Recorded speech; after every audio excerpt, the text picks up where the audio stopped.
Hello, I am Alina. I am the founder and CEO of VVector Bio. We are developing innovative technologies to improve the manufacturing of cell and gene therapies. So over the last decade, several cell and gene therapy products have been approved in the USA and Europe, offering hope to millions living with life-threatening conditions. However, 98% of patients cannot access these treatments due to their extremely high cost. For example, Hemgenix, a recently approved drug for hemophilia B, costs $3.8 million, while a treatment for spinal muscular atrophy costs $2.8 million per patient. So patients cannot access these treatments due to the complex and costly manufacturing process that results in low yields and suboptimal product quality. The field is in urgent need of advanced manufacturing solutions to improve efficiency and reduce costs, making these life-saving drugs accessible to patients in need. VVector Bio is directly addressing these challenges with a primary focus on viruses, which are critical components in the manufacturing of cell and gene therapies. One of our innovations enhances virus manufacturing by threefold, while improving quality twofold. Additionally, we are developing a modified cell line that can increase yields by 100 times and significantly reduce the cost. Cell and gene therapy have been successfully employed to fight cancer and repair a variety of rare and inherited genetic disorders in both children and adults. The incidence of these diseases is significant. Approximately 400 million people worldwide are living with some form of genetic disorder, and an estimated 3 billion people suffer from neurological conditions. The cell and gene therapy manufacturing market is substantial and rapidly growing. We aim to achieve $60 million in revenue within the next 5 years. So we have our business model consists of a combination of 4 different modalities. We offer research manufacturing services that we categorize as either large or small contracts due to the significant cost difference between the two. And this has been our primary revenue stream to date. Importantly, we are moving towards selling off-the-shelf products through our website and implementing a sub-licensing model for the new technologies that we are developing. Our clients range from academic institutions to early-stage biotech companies and larger biotech firms, depending on the specific income stream modality. The company has an annual recurring revenue of $350,000. We have executed over 20 contracts with 11 clients, including 4 repeating clients. We also have received significant government support from organizations such as Iraq, MyTax, and Can Export, totaling $750,000. Our team is composed of scientists, PhDs, with extensive expertise in the field. Together, we have over 100 years collectively of experience. We have a strong track record of publications and patents, and we also receive in the company valuable mentorship from distinguished business advisors and consultants. So VVector Bio is developing advanced manufacturing technologies aiming to reduce the cost associated with cell and gene therapy production. We seek to differentiate ourselves from competitors by offering superior technology that delivers significant high yields and product quality. And our strategy involves partnering early on with a major competitor to begin commercializing our technologies and establishing a fixed royalty agreement, fee payment over a period, defined period of time. We are currently, so here, yeah, I changed the slide, but this one, it goes first. So we are currently in the process of filing a provisional patent for our first technology, which is the single plasmid. Additionally, we are launching our product offerings through our website. We are already negotiating our first commercialization license for this technology. In year 2, we anticipate achieving results from the high producer cell line and completing the efficacy demonstration. Once these demonstrations are finalized, we will file for a provisional patent and initiate discussions to secure our first, our first licensing agreement for the second technology. We are seeking to raise 1.3 million over the next 2 years and have already secured 320,000. The funds will be used to complete the development of our manufacturing technologies and to support business development and marketing, aiming to growing the company. And our milestones include bringing our novel technologies to commercialization through the sub-licensing model and expanding the range of products available in our website. Join us on our journey to reduce the manufacturing cost of cell and gene therapies and making these life-saving treatments accessible to every patient in need. Thank you. Sorry for the... Great job. No need to apologize. We know these are evolving. Our pitches are evolving week over week. We're only halfway through, so we know you've got a tight timeline and lots to do in it. So thank you, Alina. That was great. Thank you. Okay. Melanie Espina, do you want to start first this time? Sure. Wonderful. So again, this is my first pitch practice. So in part, I'm trying to figure out what's the best way to help you guys with your pitches.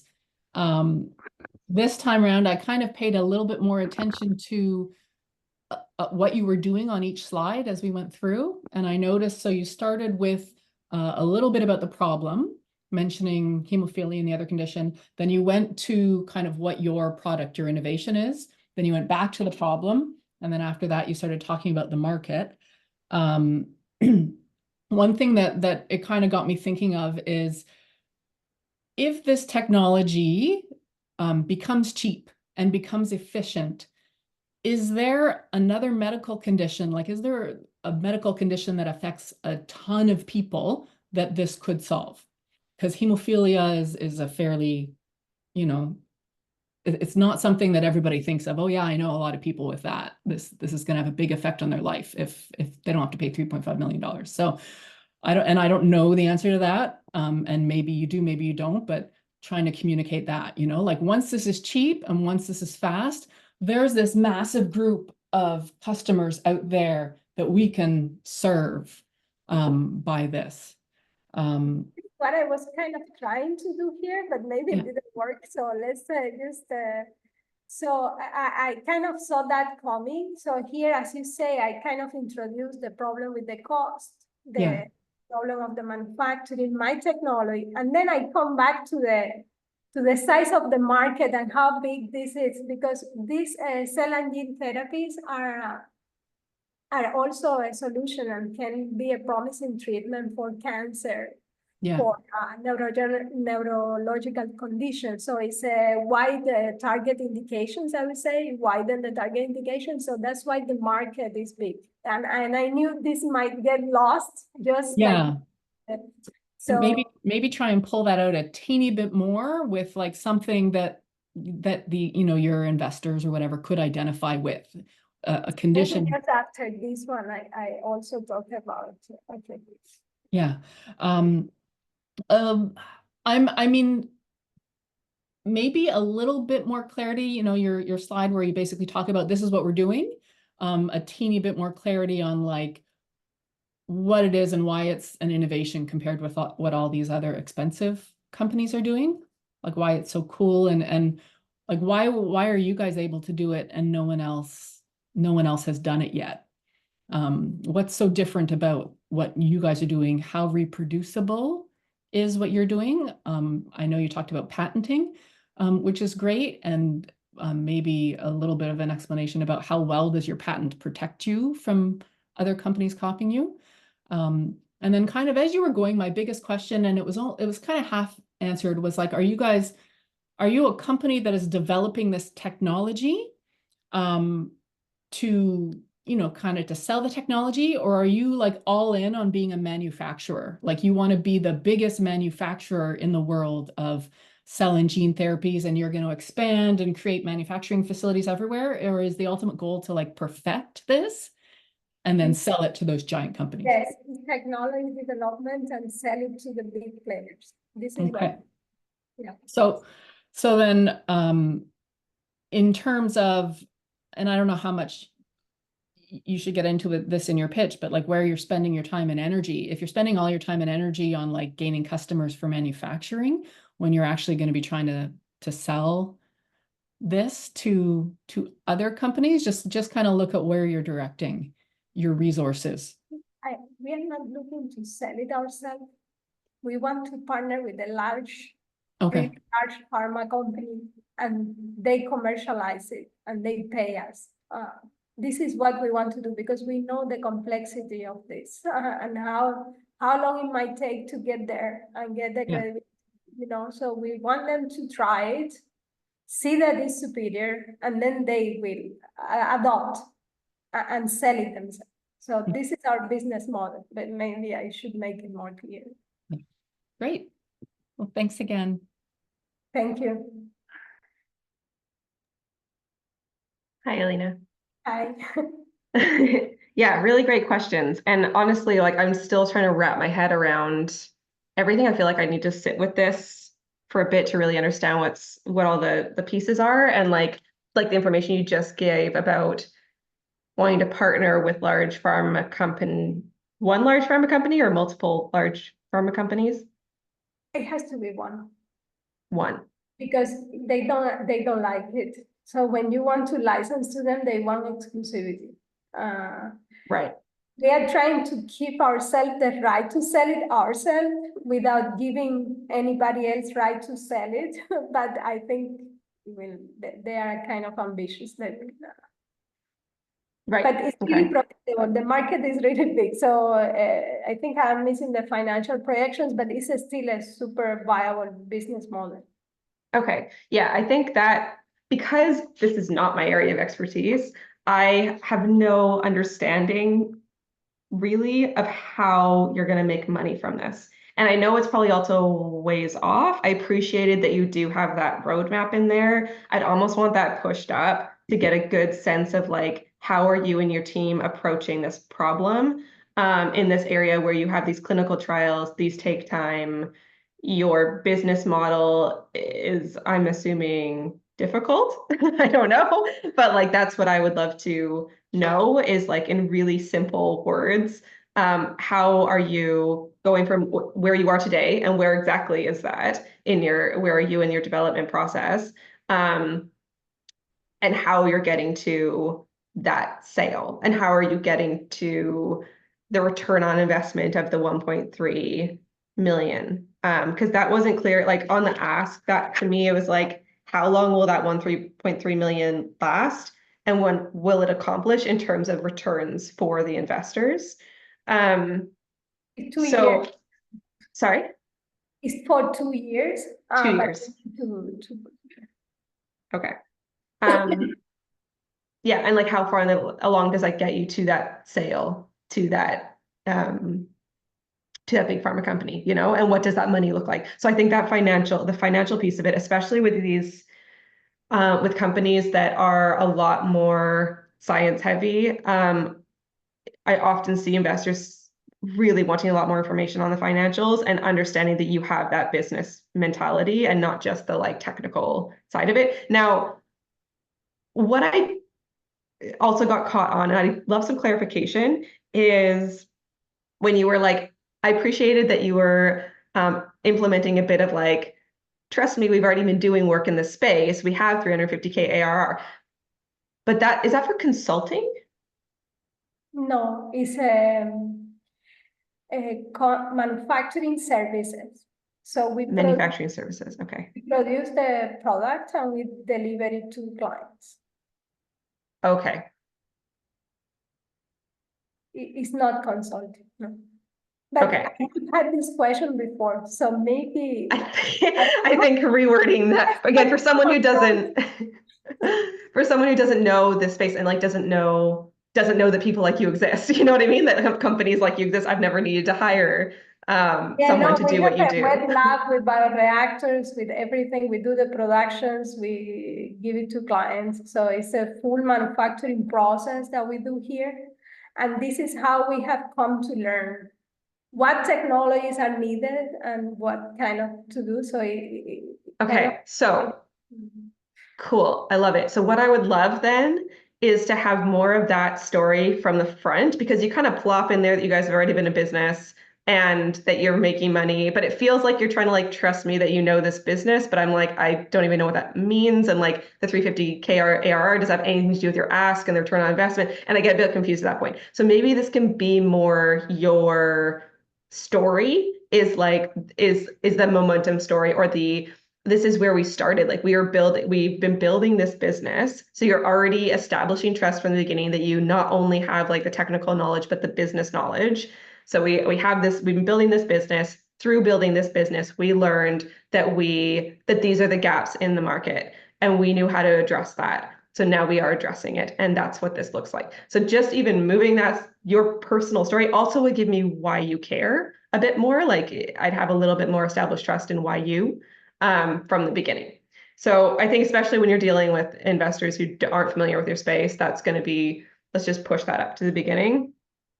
Because the rest of my questions, I just got stuck on like that. Are they consulting? Is this ARR? What's the ARR for? Like, what are you raising for? Is it for that side of the business or this new technology side? And I got a little bit stuck in there.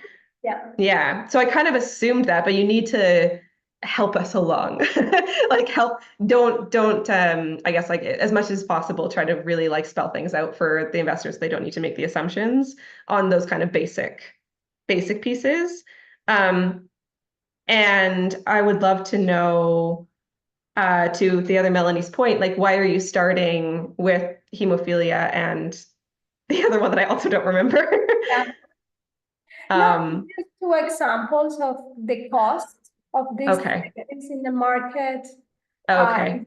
Random diseases, right? And these are been, for some reason, one of the two first. I think there are around 22 cell and gene therapies that have been approved since 2017. It started, yeah. So in really, really simple language, as if I'm a 6-year-old, can you explain exactly what your solution is? So manufacturing is expensive. That's why these drugs are so expensive. Is the manufacturing. What we are doing is developing manufacturing solutions. So it means our technologies will be able to increase these yields and reduce the cost. So reduce manufacturing costs because the manufacturing solutions are really good. So that's all. Okay. Melanie, did you get that from the pitch? I'm a doctor, so I know a little bit about the therapies, not a lot, but I knew enough to kind of know that that's what she was making. What's not clear to me is your final product the actual finished therapy? So does it come out of your manufacturing facility and can it be put right into a patient, or does it have to then go through another, like something else? So what we are building now is a raw material in the manufacturing. Okay. So you're making, yeah. So after your raw material is finished, that raw material then has to go somewhere else. the raw material is part of the manufacturing process. So if your raw material is really, really good, you Yeah. have a very good chance that your manufacturing process will be successful and it will be low cost, high production because of these technologies that you need at the beginning, these raw materials that we are developing, improve. So other companies that are creating these raw materials, the material itself is lower quality. So when they're then creating the therapies, it's like degrading or something's happening where less of the final therapy is viable. Yeah, so in the manufacturing, they use cells and DNA.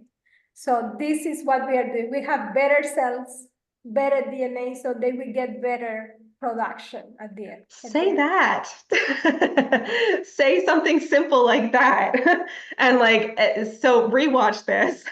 Listen to the questions that we're asking. And like Melanie is a doctor and knows a lot more than I do. But like something simple, like these are the components, and we're creating higher quality components, which then allow the pharma companies who buy them, I guess, to manufacture like more, there'll be more viable therapy at the end, something like that, like something really, because then you can clarify also who your target market is and what your business model is by explaining how your product fits into the like supply chain, I guess, of the therapy. Yes, supply chain. And like really like simple visual of that. That's I think we need to like cut away or like really like dig through all the stuff so that we're highlighting what exactly the product is and building trust in you that you have the technological and business know-how, and you understand your customer and you understand your business model. And then everything else is going to be more, they'll lean in and listen more if they're not trying to figure out what you do the whole time. So let's like make sure they know that in the simplest terms, and then get into more the IP strategy and your timeline and your ask and all those things. But I think clarifying that part would do wonders for your pitch, I think. Okay. Because you clearly know what you're talking about. You're clearly doing something really amazing. So let's make sure that other people know what you're talking about too. Yeah, no, that's great. So you think, let's say, a kind of a sketch of the manufacturing process where where our technologies. Have you seen sorry, go ahead, Melanie. Oh, I was going to say, if you look up, and I'll see if I can find something and maybe send it. Can I send something to Alina on like looking at a value chain? And then a very kind of simple block diagram maybe of where you fit into, these major drug manufacturers' value chains, right? Are you like a valued part of their value chain because you can do it better, cheaper, faster, more efficiently? Or, because I'm still not sure of this, like, do you plan on being part of that value chain forever? Or are you trying to sell your product to a company that will then be part of that value chain, right? Like, have you heard of Foxconn? Foxconn is a technology company that makes basically like 40% of the electronics in the world, right? So you've got all these competitive companies, you've got Apple and you've got Google and Android and all these companies. Foxconn makes the stuff for them all. They're that part of their value chain that is absolutely essential. We don't get our iPhone without Foxconn. We don't hear very much of Foxconn, but they make a lot of money, right? And so if you can read about them and decide, are you going to be Foxconn for the biotech industry? Investors will understand that, right? They'll know what you're talking about. Or are you going to be like NVIDIA for the biotech industry where you're designing the technology, but then Foxconn's going to make it, right? That's what we're doing. So if you're more like an NVIDIA than a Foxconn, and the ultimate giant companies like Apple are over top of that, maybe come up with an analogy like that to help the tech investors understand. Do a bit of research into those companies, figure out where you fit, and then come up with a very simple, that could be part of your elevator pitch too. Have you seen Carolina Valente with the Voxel pitch? No. I can send you a couple of her pitches. So she is in biotech as well, and she's had to learn through years of pitching to investors how to really simplify how to talk about a very complex process. And she is absolutely wonderful at it now. And so I can send you some of her stuff. You can also just Google Voxel. Here, I'll put in the chat. She's also like wonderful, and I'm sure would be happy to connect with you in general if you're interested. If you look up Voxel and Carolina Valente, and want to be introduced to her for any reason, then I'm happy to do that too. But she's really good at pitching complex biotech stuff to any kind of investor. So highly recommend, because she's had to do this so many times. Like when she started pitching, when I first heard her pitching, I guess 3 or 4 years ago, it was very similar to your pitch. And today it's very different. So there's a way to talk to investors. Yeah. And I like Melanie's suggestion. It's great. Yeah, it's hard to, it's hard to convey the message when the room is, this is kind of easy for someone in the field, like really, really in the field. Like even if you're a little bit out, you will not get it. So yeah. But I think most people have like an idea in their head that this is really important and valuable, but they don't understand enough about it to like really be able to say for sure. People are going to ask you about personalized medicine and whether this has any application into personalized medicine. So just be prepared to answer a question about that. Okay. Thank you. That was great. Cool. This was fantastic feedback, lots to take in. And Alina, your pitch is only 6.5 minutes, so you've got lots of room to work. I know it's a short, it's a quick, intensive program. I know it's a lot to take in at once, but you have resources here. As Melanie said, she's one of our advisors, so she's there and available for you to work with directly. And then, of course, you have your weekly pitches. Melanie Ewan. Melanie Espina is one of our investors, so you'll see her again. But the resources are there to support you. I just connected all 3 of you over email, just so you have it if a resource comes to mind or a pitch example or a company. It'd be wonderful to share that as well directly with Alina over email. Thank you, Melanie, for sharing your Calendly. Her link to, in case you lose it, is in our advisor list as well. So that's updated too. But thank you all very much. It was really a fruitful pitch practice, I think. And Alina, you're walking away with lots of direction. So thank you all. And I guess we'll conclude. I hope you all have a wonderful rest of your Friday. And I'll be in touch soon. Thank you. Bye. Bye. Bye.